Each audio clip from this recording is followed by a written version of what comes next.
Today on UVA Legends Podcast, we're going to talk the workplace in 2025 with two of my favorite consultants, coaches, also media personalities, and two people I've interviewed. I have a lot of respect for these folks. And like me, they graduated from UVA about 15, 20 years ago. So it's amazing what they've accomplished in that time period. First, I have my old pal, Beth Ridley. Beth and I were at UVA together. I guess all three of us were there And it together. was But more than 15 years ago. You're being so generous. I'm like, 15. That sounds like graduate school, maybe, but no, I was longer trying. than that. But Beth was a corporate animal from Milwaukee, originally a corporate animal, and she began consulting to workplace to companies on diversity issues with all kinds of workplace issues. And one of the reasons why Beth is so fascinating to me is that she's right in the middle of things that are changing so quickly. So I think it'd be great to talk to her about this. Also, like Liz, Beth does a lot of media work in the Milwaukee market, on local news quite often and on podcasts and other things. So anyway, good to see you again. Welcome, Beth. Thank you. Yeah. And then I got Liz Bentley of Liz Bentley Associates. Did I say it right, Liz? Yeah. Okay. Uh, Liz also, as I said, has an incredible media personality. She is my executive coach. I go to her YouTube shorts and her videos a lot. She's got a lot of great nuggets that I use. Liz is an entrepreneur. I believe, if I remember correctly, she went towards this business after returning to the workplace after taking some time for kids and raising her kids. And she's been wildly successful as lots of Fortune 100 clients and some associates that do great work as well. Liz, great to see you again. Thanks for doing this. Thanks. Great to be here too. We also do a lot of work with Fortune 500 companies. Yeah. We work with all sizes, like they're from Microsoft, through, whatever, some entrepreneurs. Exactly. Yeah. So, yeah, I don't want to pigeonhole you like that. Well, first of all, I just wanted to start. Things are changing so quickly in society. I think with the new administration, it's fair to say they view workplace issues a little bit differently than what we're used to, and things that were pretty settled for 50 years in terms of the issues like diversity and equity and things are being challenged in a certain way. Do you guys see things like I do changing so quickly? It's hard to really know, sometimes what's up and what's down. I certainly do, but I don't think workplace culture DEI is any exception. I mean, sort of just technology. I mean, I feel like my clients are really grappling with a lot of change, a lot of uncertainty about so many things, right? So the tariffs, trade, I mean, even before the current administration, hence that's why investing in workplace culture becomes so important because you have to create more of a resilient workforce, and a culture is a tool to be able to do that so people can weather all these changes and not freak out, especially if you're a leader, but also to make really thoughtful, informed decision making that usually isn't reactionary or right or wrong, black or white. You have to bring in a lot of diverse perspectives to navigate these challenging times. I just think it's just a sign of the times. So to answer your question, yes, but it's not isolated to just DEI. Liz, do you see it Yeah, that I way? mean, I would agree with that. I haven't as far as the DEI question goes, I haven't seen an immediate impact yet. So I have not seen an impact. We were hearing it and everyone's talking about it, but I'm not literally seeing it. I would say that I am, where seeing the biggest change in is technology, this constant shift in technology and people really needing to adapt. I think this administration has come in and been extremely disruptive and like lit fires all over the place. Mm. But ultimately, people are kind of going, is the fire going to go out, or is it going to keep going, or what's going to happen? What is like? There's just a lot of disruption with not a lot of conclusions yet, other than people just feeling unsettled and feeling like, what is going on right now? So, what is going to happen from these fires? We don't know yet. I mean, these, not real fires, but like conceptual ones of people of just a lot of disruption and change.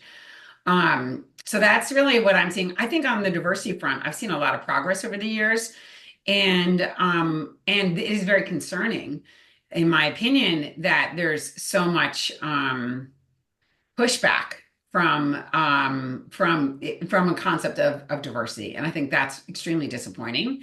And I hope that I don't know, I haven't seen any impact yet. So but I mean, it's only been 3 months. So Yeah. like I don't know that we'd see impact yet. I've just seen a lot of chatter, right? Yeah. Well, I definitely have clients who are federal contractors and they've changed like overnight. In some Oh cases, yeah. their programs have completely disappeared. In other cases, they had to immediately change some of their initiatives and their language around it. So I agree, it depends. My state contractors in Wisconsin, anyways, they still do have DEI state mandates that they have to adhere to. That hasn't changed. Private companies are in the midst of, I've been doing like a lot of strategic planning discussions as they figure out how to navigate, but federal contractors had to pivot pretty quickly. Yeah. Yeah. So in Washington, D.C. area, we got folks being called back into the office for the federal government, but also Yeah. in private industry. And a lot of folks have moved to the suburbs, including myself. And that's causing a little bit of disruption, as well as all the layoffs. It's going to affect DC a little bit harder than some parts of the country. And it's also a very diverse area. Also, we have the political change when the parties change, that also brings change. There's just so much uncertainty in DC. I think people are really anxious about the change.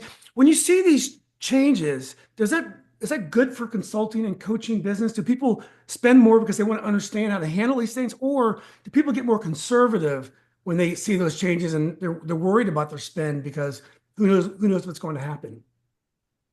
So one thing I'm going to jump in and comment on is that one of the biggest changes I've seen that has pros and cons to it is that we've shifted from an employee-focused market to an employer-focused market. So I just did a piece on CBS called "Bosses Are Back," and like bosses are kind of back in charge. So what we saw during the pandemic was that employees had a lot more power. The quit rates were really low. The unemployment rate was really low. You could quit your job and get another one. And people and salaries were going up because companies were having to work really hard to keep people working and keep people working in their businesses. Now there's a big shift. And if you quit your job, you might not be able to get another one. If you get fired from your job, you might not do. Job security has become actually a really big issue for people. People have gone from wanting stimulus in the workplace, like, vacations and raises and, more opportunity to just wanting to keep their job. And that has been a major shift I've seen in the last 6 months for sure. And I coach the employers. So I coach a lot of the CEOs and a lot of those people, and they're like, okay, we need, more revenue, more market share, then they're like really driving their people to get up to the next level. And then what I've also heard is people who've been working from home I've heard a lot more stories of people phoning it in more than maybe people realize, like fake meetings and, Fridays that were like kind of half days now because they're working from home, and like, morning work and then afternoon doing all their errands and like all these things that were never really baked into their contract or what they were supposed to be doing when they were in the office 5 days a week. So I'm hearing employers say, I'm paying people for a 40-hour work week, not a half day on Friday. Like maybe in the summer, but not like, and like, a lot of employees are kind of admitting that, yeah, in the 5 days I've been working from home, while I've worked really hard, I've also, had taken a lot of liberty. Now, I also want to point out that taking liberty when it comes to like I work hard in the evening and take an hour in the middle of the day to do next, that's fine. Nobody's saying like flexibility is an issue. It's just that ultimate work product is an issue, right? So that's a lot of what I'm hearing. So I just wanted to jump into that because that's a big trend I'm seeing right now. Is that a correction, or is it going the other way? Is it going all the way the other way, or do you think it's correcting to where it probably should be? That's hard to know. We won't know that until later. Right now, I'd say it's probably a correction, but we won't know. I mean, because it's hard to say with all these administration changes, it could go, the pendulum swings. And right now we're in the middle of the swing. And I see the employees having to really shift their mindset because they got used to saying, hey, I want a game room at my office, right? I want ping pong. I want that. And then it was like, and now I want to work from home. And now I want to live in a totally different city. And all those things are great. We want people to have lifestyles. We want people on trains commuting to cities for 2 hours each way. Like that is not what we're looking. I mean, we want people to have lives and flexibility. We want people going to their kids' soccer games. We want that, right? But at the same time, like there's a slippery slope involved. And what we're seeing is that slippery slope got a little slippery. So I that's actually fine. see it. I see a different trend. I Go actually, this ahead, is go, what the go, value yeah. of the conversation. So you had Yeah. asked, I think, Julian, about sort of the investment and like employees and culture. I actually saw the investment starting to wane probably in 2023. Yeah. So if you recall, high interest rate environment, everyone was freaking out over this recession that actually never really happened. Also, coming back from the pandemic, employees were trying to staff up again and spending a lot in salary and bonuses. There just wasn't any money left. And it wasn't even just for culture, like anything that wasn't directly with sales. I saw people were just tightening their belts. Mm. So at the same time, what ended up happening is that I actually see people working really hard, really, really hard. And so productivity is up, but the sense of you're thriving in your life continues to go down. And that's been a trend that is getting way out of whack. And so what I see now is companies still not investing what they should in terms of culture to support employees when they're working so hard, but burnout going up. So I actually see a lot of money going out the door on things like short-term disability claims, specifically to stress and anxiety. And so while I do agree with you, Liz, that it is more of a I guess, a buyer's market in terms of so many people are getting laid off. You can hire a lot of people.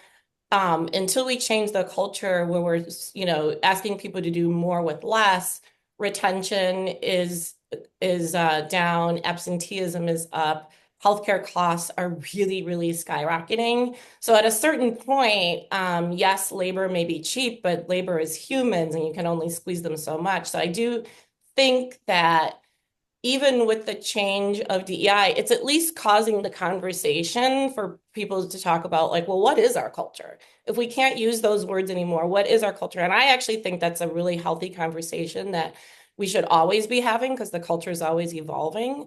But I think at a certain point, companies are realizing, yeah, labor is cheap and it's more, you called it the boss, would you call it the air of the The boss? bosses are back. The bosses are The back. bosses are back. Bosses are back in charge.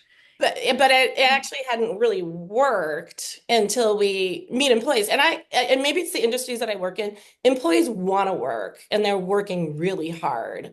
And I think bosses are working really hard too. I think that's the thing. And you add all this change and uncertainty on top of it in the news, people are, I mean, Well, mental I want to I want to jump in and say I think people are in real danger because the other thing with bosses being back is they don't need people that much.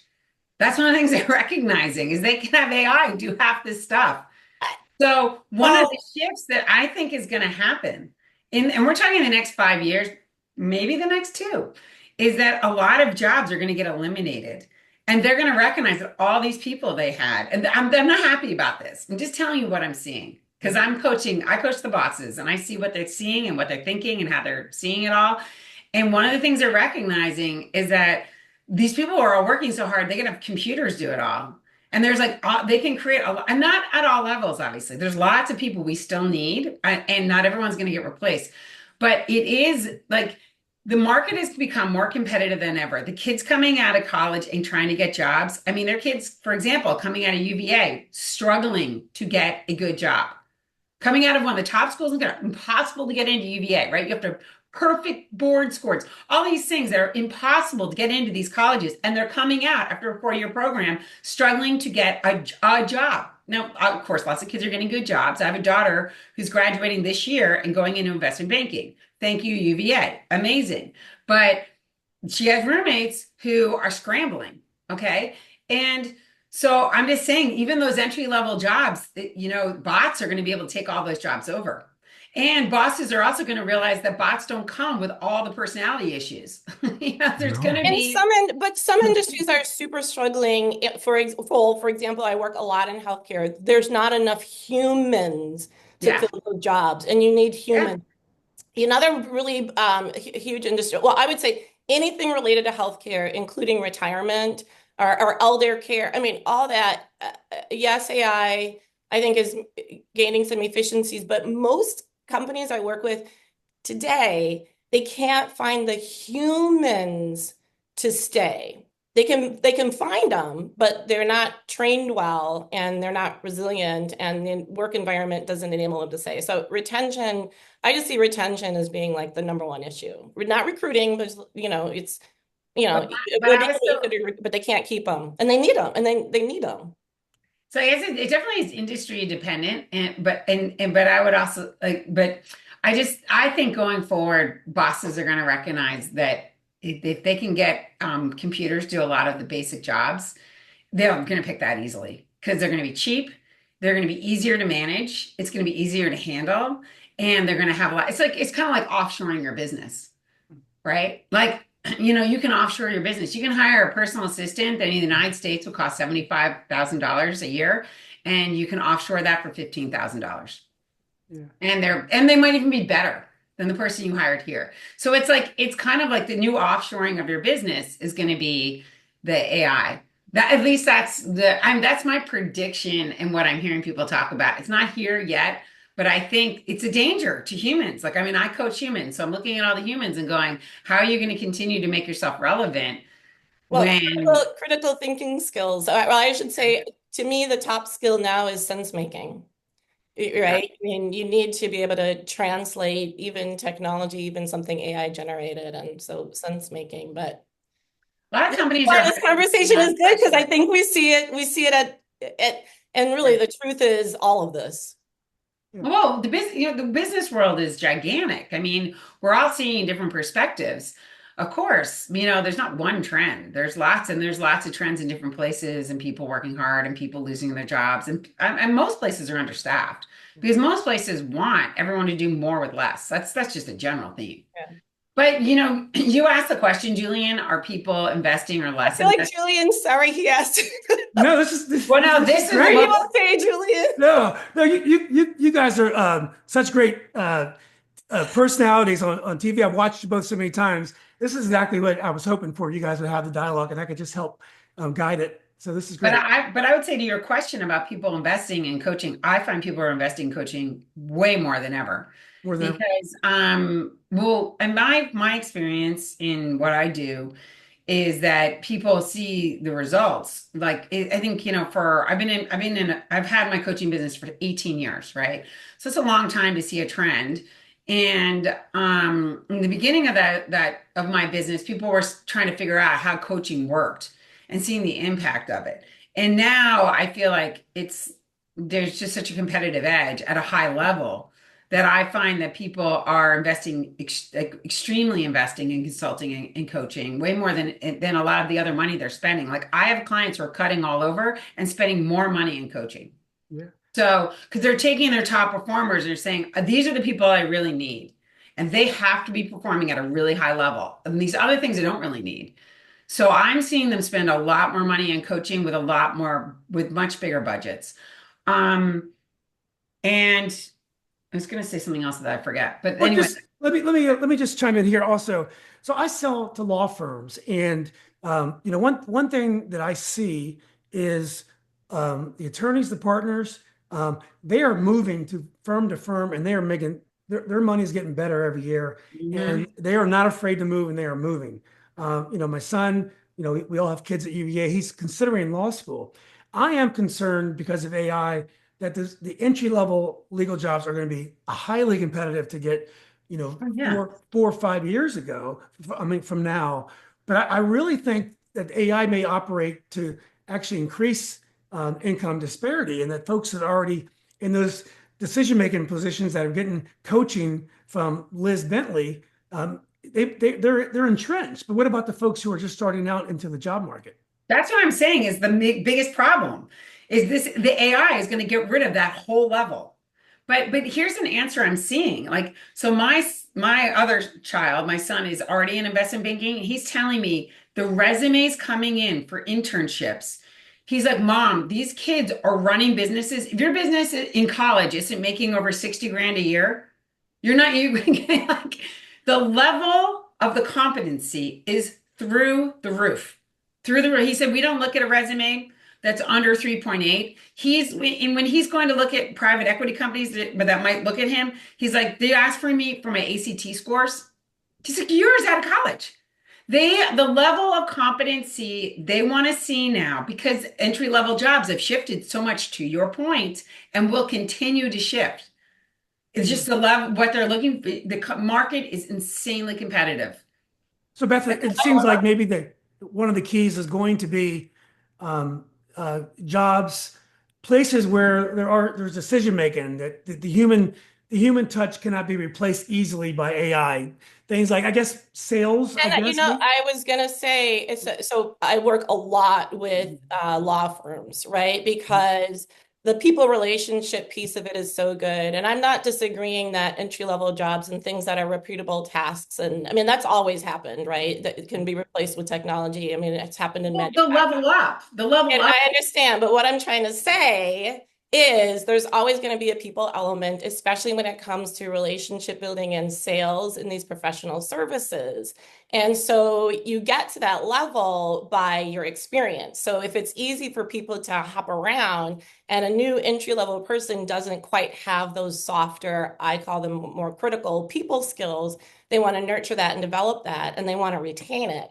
The other thing is, and it's funny because it seems like we all have kids. My son just graduated and he's going to Morgan Stanley in New York. So he's working in investment banking. My daughter Lola is currently at UVA. So I've got a bunch of kids who are now entering the workforce. But the other thing is, while it's super competitive, and I definitely think the landscape is changing, let's not forget, like, these kids are now, entrepreneurism is on the rise. Mm-hmm. So my son already thinks, and I probably shouldn't say this, I won't say where he works. He's like, I'm doing this for 2 years. I am actually not even going to go get my MBA because he's already started investing in real estate with a bunch of friends. Okay. And so he's got, so I think that,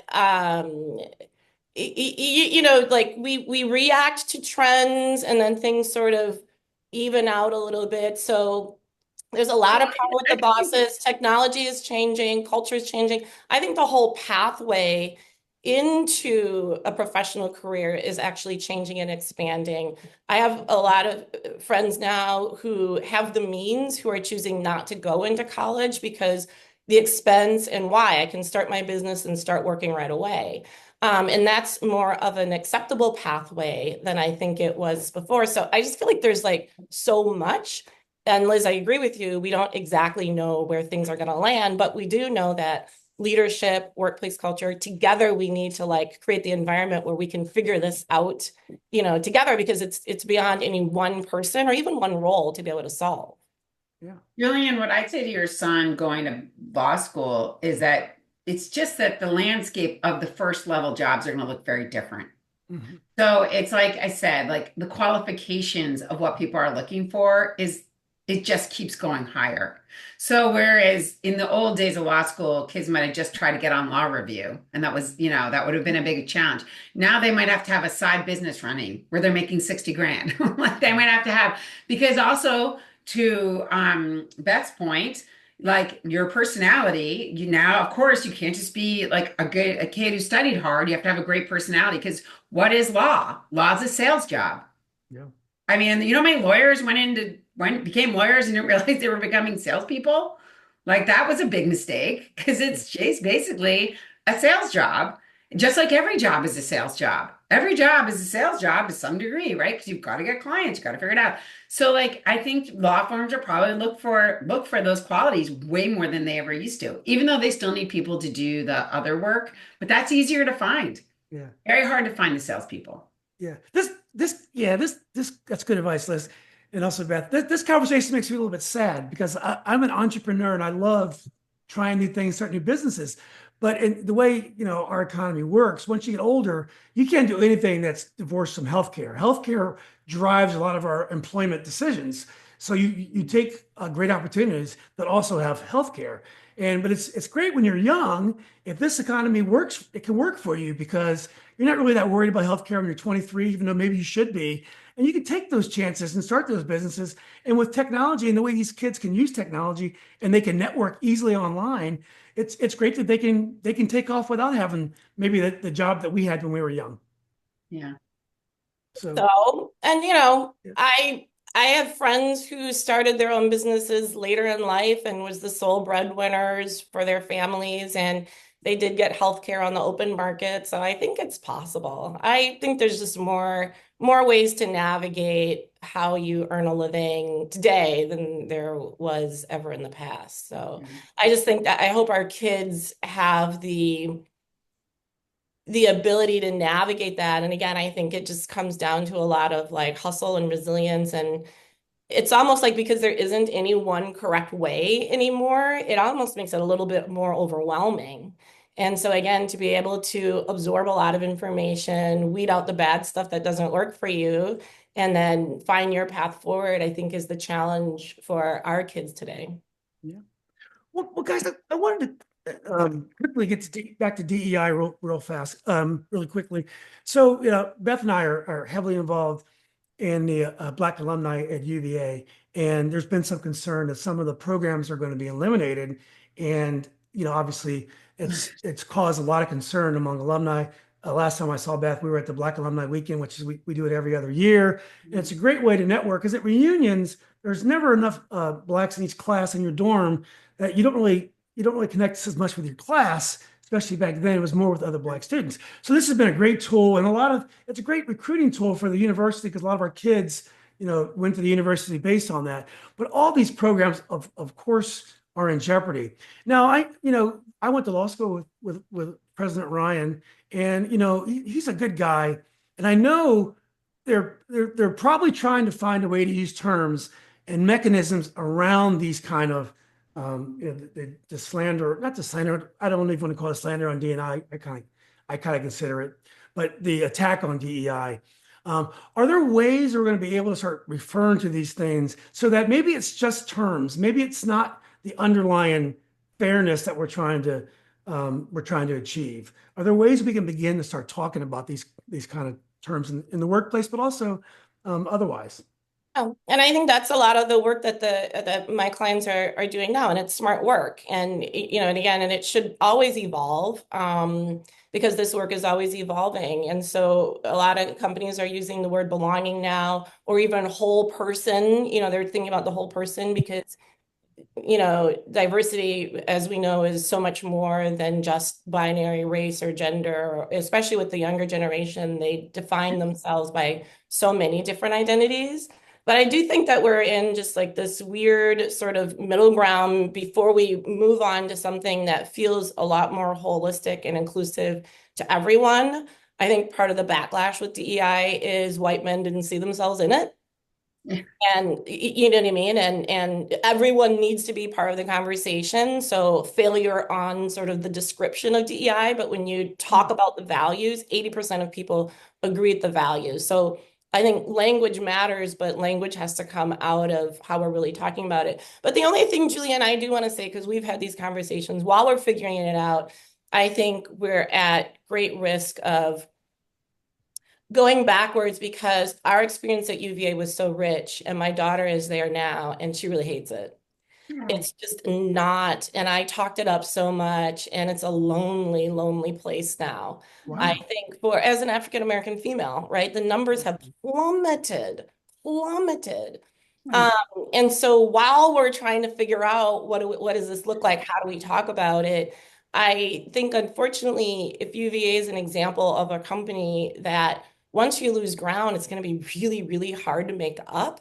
Hmm. I think they've lost a generation. I am, and our kids now are all the same age where we're encouraging them where to go. I was so excited when Lola got into UVA. She will not be advocating for her kids. What year is she? What year is She's she? a sophomore, a Hmm. second year. Hmm. And she's on the track team, so she's got a little bit of a different experience, but I think because our experience when it was what we were like 17%. I mean, we used to brag we were the blackest, whitest school in America. We had more black students than any HBCU. Um, Hmm. and it mattered. You felt that sense of belonging. And there were no, trust me, even then there was no DEI. Right. So we can do it because we didn't even have the language then. Right. It was this sense of belonging. created through representation. Now I think the real challenge of the school is how do you create that sense of belonging without the representation, with with a list of literally words you can't say. So there's like so many barriers to get to what's necessary. And I think as it takes time, that might be a generation lost. Yeah. I think what's unfortunate. So when I started at UVA in '84 fall, Black students had only been there for 13 years. So, I was only what the 16th class, 17th class of Black students to graduate from UVA. So we had a very strong memory of what it was like before, and it gave us space to be diverse and to celebrate our diversity. And I think, Beth, maybe you reflected on this, that maybe we left people out. Maybe is there not a way they can embrace our diversity without leaving people out? And maybe is it up to us to always, not leave people out? I think that's kind of what the question is with any kind of diversity program. I think it has to be up to all of us. It's, because I mean, now it's the best, it's as a woman of color, it's don't leave it to me. Don't leave Yeah. it to me to help make you more inclusive. Not my problem, you know what I mean? And there is some of that. Honestly, it's exhausting. So I think that we have to figure this out together. Exactly. Mhm. Yeah. Well, look, guys, I wanted to end by just asking you guys, what are some of the things that you guys are optimistic about with, your work, what you do with your clients, but just general workplace type issues. I mean, like for example, I interviewed Heidi Brown, and she counsels law students and lawyers who are introverts on how to thrive in the law, because we consider that kind of a type A type of environment, and it really isn't. You don't have to be a type A to do great in the law, but she's really got a niche for herself and fascinating. But she also teaches legal writing, and she was the one that tells me she really wants her students to embrace AI and to use it in their writing, and she works with them on that. And I've really become a whiz at using AI to write everything more quickly and better. It's great. I feel like I had this new lease on life. Anyway, so that makes me optimistic, even though I'm sure there are pitfalls. But what about you guys? What are you guys optimistic about going forward? Go ahead, Liz. I have so many things I'm optimistic about, but Yeah, I mean, I'll narrow my list down, but go ahead, Liz. Yeah. I personally feel like we're living in a really exciting time. I think all the change is the change is scary, and that's okay, but it's not scary to me. To me, I mean, there's things that are disruptive that are uncomfortable, like that. I'm definitely, and the DEI things that have happened are horrifying to me and very disappointing. But the AI, the change, the intelligence, the amount of information we have to know how to live healthy, live smart, build our brains, do interesting things. Even what we see in human potential is so much higher than we've ever seen. Humans are performing at such a higher level constantly, and their ability to do that at many different ages. Okay. So a 70-year-old like today looks like a 50-year-old, 10 years ago. Yeah. All right. So I'm saying like our ability to access information, develop the best version of ourselves is so much better. And that's the world we live in. And I always say the thing that I jump out of bed for my job every day. And that's because human beings are incredible and they have so much potential every day to be the best version of themselves. And we see it all the time. And that's why we're seeing the investment in this so much higher, because we have so much more access to become incredible people. And we're seeing it. We're Yeah. seeing people just level up everything, every part of their life. Yeah. And I think it's incredibly exciting, from the ice bath to the AI to, your ability to diversify your brain and your abilities and your connections and your friendships and your adventures. It's endless. It's a very exciting time in many, many ways. And people are getting coaching for all those aspects, which is great. They want to be the best in whatever they try. They want Yeah, to eat the like best. Yeah. I mean, on television the other day, I said, "Who do you want to hire? Somebody fun." Fun. We want to have fun at work. I mean, yeah, you want to hire all those other things that we talk about. Somebody resilient, somebody who's got, who's smart and has experience and can pivot and can adapt, and fun. Let's have some fun. I mean, it is a great time. It's like, it's Yeah. very, in my opinion, there's so much happening that's so exciting. Oh, that is exciting. Beth, I don't know if you can top that because I'm inspired.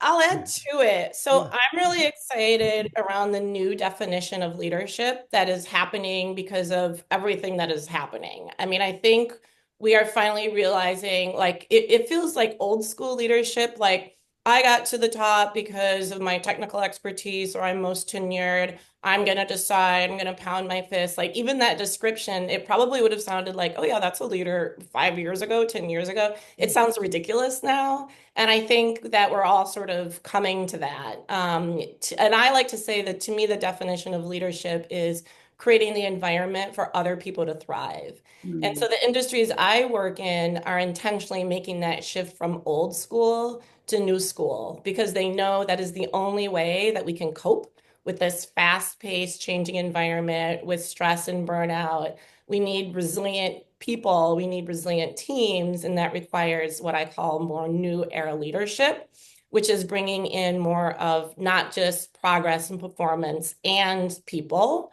And so I'm excited that, current leaders, my generation, Gen X, are waking up to that and they're investing in that.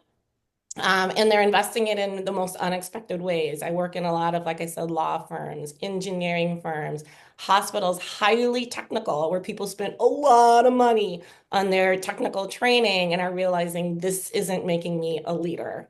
And then I'm also doubly excited because our Gen Zers, who we've been talking about, are so smart and sharp, but they grew up in a world where talking about mental health days, talking about resilience, talking about meditation, mindfulness, even having like anti-bullying training is so second nature to them. They are bringing it into the workplace. And I think a lot of companies are seeing that young people, even though the jobs may be scarce, the ones that they do want to hire are asking questions. I'll never forget my son who is going into investment banking. I said, how did the interview? He goes, yeah, I asked, I was like, are mental health days included in PTO? And I was like, you didn't. Don't you want the job? And he got it, right? And so, and my clients are seeing the young people are reading the words like, oh, it's a great culture on the website, but they're coming into the interview prepared. Could you give me a real example? And authenticity matters. And so I think, these are all things that are coming together at the pinnacle of leaders who are the ones who are in charge of setting the tone. It's really drastically changing what leadership looks like, what leadership means. And I think it's going to make us healthier. Because starting from that initial conversation, productivity is constantly going up, but how people feel like they're thriving continues to go down. And I think a new way of thinking about leadership is going to help us put that in better balance. Yeah, that's great. Beth, that's a great story. And I love the confidence of your son because I would have freaked out at that question as well. But is this generation more confident in themselves? I don't know if they're innately more confident, but these topics are so normalized. Okay, yeah. So, Yeah. for example, I had never heard of bullying at work. Like, clearly it happens, but when I would never use that word, and now it's a thing. Like, I know so many people who are doing bullying at work workshops, and at first I was like weird, but then I was like, it makes sense because our kids, like when I was in middle school, it was just Tuesday bullying. Good luck, Mhm. who you gonna tell?